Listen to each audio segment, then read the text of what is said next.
ಒಂದು ಕಡೆ ಮುಡಾ ಕೇಸ್ ಆಗಿದೆ, ಸಿದ್ದರಾಮಯ್ಯನವ್ರಿಗೆ ಮುಡಾದ ಉರುಳು ಸುತ್ತಕೊಳ್ತಾ ಇದೆ. ಇದರ ಮಧ್ಯೆನೇ ಆಗಾಗ ಕೆಲವು ನಾಯಕರುಗಳ ಸಭೆ ನಡೀತಾ ಇರುತ್ತೆ. ಈ ಸಭೆಯಲ್ಲಿ ಅದರಲ್ಲೂ ಕೂಡ ದಲಿತ ನಾಯಕರ ಸಭೆ ಇದೆಯಲ್ಲ, ಇದು ಬಹಳ ಮಹತ್ವವನ್ನು ಪಡ್ಕೊಳ್ತಾ ಇದೆ. ಮುಖ್ಯಮಂತ್ರಿಗಳ ಹೇಳಿಕೆಗೂ ದಲಿತ ನಾಯಕರ ಸಭೆಗಳಿಗೂ ಸಂಬಂಧ ಇದೆಯಾ? ಇದು ಪ್ರಶ್ನೆ. ಇಲ್ಲಿ BJP ರಾಜ್ಯಾಧ್ಯಕ್ಷ ವಿಜಯೇಂದ್ರ ಅವರು ಹೇಳಿದ್ದಂತಹ ವಾರದ ಭವಿಷ್ಯನೇ ನಿಜ ಆಗ್ಬಿಡುತ್ತಾ?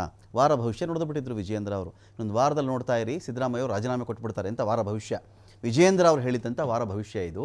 ಈ ವಾರ ಅಥವಾ ವಾರದ ಭವಿಷ್ಯ ನಿಜ ಆಗುತ್ತಾ ಅಂತ ಈಗ ಕಾರಣ ಇಷ್ಟೇ.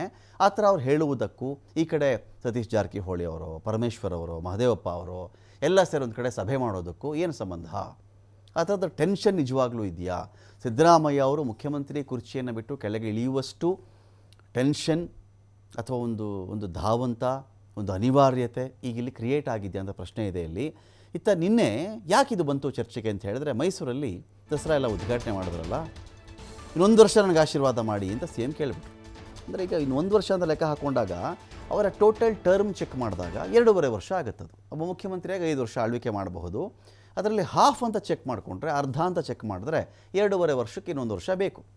ಸೊ ಇನ್ನೊಂದು ವರ್ಷ ಆಶೀರ್ವಾದ ಮಾಡಿ ಅಂತ ಕೇಳಿದ್ರೆ ಇಲ್ಲಿ ಏನಾದರೂ between DCM DK Shivakumar and mister Siddaramaiah ಇವ್ರ ನಡುವೆ ಅಂತಹ ಒಂದು ಒಪ್ಪಂದ ನಡೆದಿತ್ತ?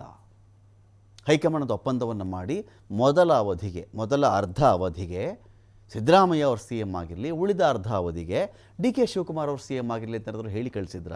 ಅದೇ ಕಾರಣಕ್ಕೆ 5 ವರ್ಷ ನಾನೇ ಇರ್ತೀನಿ, ನನಗೆ ಉಳಿದಿರೋ ಎಲ್ಲ ವರ್ಷಗಳಲ್ಲೂ ಆಶೀರ್ವಾದ ಮಾಡಿ ಅಂತ ಕೇಳಬಹುದಾಗಿತ್ತಲ್ವೇ? ಒಂದೇ ಒಂದು ವರ್ಷ ಆಶೀರ್ವಾದ ಮಾಡಿ ಅಂತ ಅವ್ರು ಕೇಳುವುದಕ್ಕೂ ಇದಕ್ಕಿಂತ ಮುಂಚೆನೇ ಇನ್ನೊಂದೇ ಒಂದು ವಾರ ರೀ ಸಿದ್ದರಾಮಯ್ಯ ಅವರು ಮುಖ್ಯಮಂತ್ರಿ ಸ್ಥಾನದಲ್ಲಿರೋದು, ರಾಜೀನಾಮೆ ಕೊಡ್ತಾರೆ ನೋಡ್ತಾ ಇರಿ ಅಂತ ಹೇಳಿದಂಥ ಮಾತಿಗೂ ಸಂಬಂಧ ಇದೆಯಾ?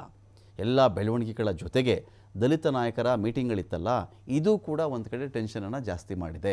ಮಲ್ಲಿಕಾರ್ಜುನ್ ಖರ್ಗೆ, ಸತೀಶ್ ಜಾರಕಿಹೊಳಿ ಮೀಟಿಂಗ್ ಮಾಡಿದ್ದಾರೆ. ರಾಜ್ಯದ ರಾಜಕೀಯ ಬೆಳವಣಿಗೆಗಳ ಹಿನ್ನೆಲೆಯಲ್ಲಿ ಇಂತಹ ಭೇಟಿಗಳು ಸಾಕಷ್ಟು ಕುತೂಹಲ ಮೂಡಿಸ್ತಾ ಇದೆ.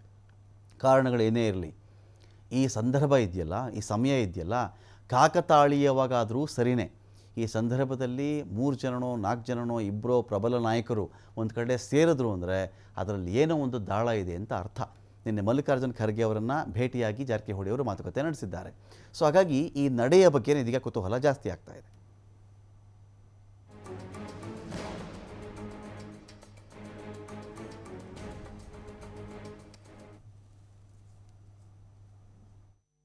ಕೊಡದೆ ಹೋದ್ರೆ ಪ್ರಶ್ನೆಗಳೇ ಮುಖ್ಯಮಂತ್ರಿಗಳು ರಾಜೀನಾಮೆ ಕೊಡ್ತಾರೆ. ಈಗಾಗಲೇ ಮಲ್ಲಿಕಾರ್ಜುನ್ ಖರ್ಗೆ ಅವರು ಈಗಾಗಲೇ ಮುಖ್ಯಮಂತ್ರಿ ರೇಸ್ ಈಗಾಗಲೇ ಕಾಂಗ್ರೆಸ್ ಪಕ್ಷ ಶುರುವಾಗಿದೆ. ಮುಂಚೆ ಕೇವಲ 2-3 ಜನ ಇದ್ದರೆ ಈಗಾಗಲೇ 5-6 ಜನದ ಪಟ್ಟಿ ಆಗಿದೆ.